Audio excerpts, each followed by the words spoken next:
ভারতের ভেতর বাংলাদেশের সবচেয়ে বড় ছিটমহল দহগ্রাম আঙ্গরপোতা। লালমনিরহাটের পাটগ্রাম উপজেলার সীমান্তবর্তী এই ছিটমহলের সাথে একসময়ের যোগাযোগ মাধ্যম প্যাসেজ রোডটি এখন 3 বিঘা করিডোর নামে পরিচিত।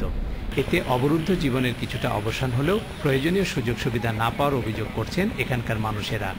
3 বিঘা করিডোর দিয়ে যে 3 বিঘা যে জায়গাটুকু এটা আমাদের ছেড়ে দেওয়া হোক এবং প্রয়োজনে ইন্ডিয়া ফ্লাইওভার করুক, তারা উপর দিয়ে তাদের সাথে যোগাযোগ করুক।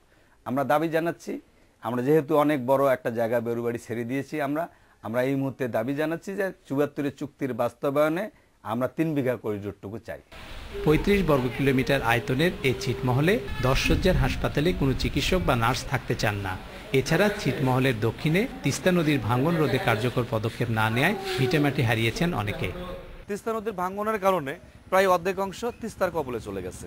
আপনার প্রাইমারি শিক্ষার কথা বলেন, প্রাইমারি শিক্ষার উন্নতি থাকলেও হাই স্কুল বা উচ্চ মাধ্যমিক শিক্ষার কোনো উন্নতি নেই। এটির অবশ্যই একটা কলেজের প্রয়োজন বা উচ্চ শিক্ষার প্রতিষ্ঠানের প্রয়োজন।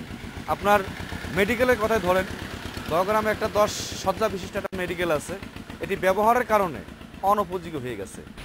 ভারত ও বাংলাদেশের মধ্যে ছিটমহল বিনিময়ের চুক্তি স্বাক্ষরের পর অন্যান্য ছিটমহলের মতো দহগ্রাম আঙ্গরপোতাকেও সমান গুরুত্ব দেওয়ার দাবি জানিয়েছেন ছিটমহলবাসী। কাঁটাতারে ঘেরা 15,130 বর্গমিটার আয়তনের ভারতীয় এই ভূখণ্ডটির নাম 3 বিঘা corridor.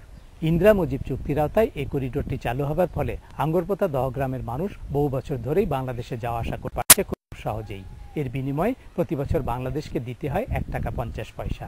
Hasibur Rahman Bilu, independent news, Patgram, Lalmonirhat.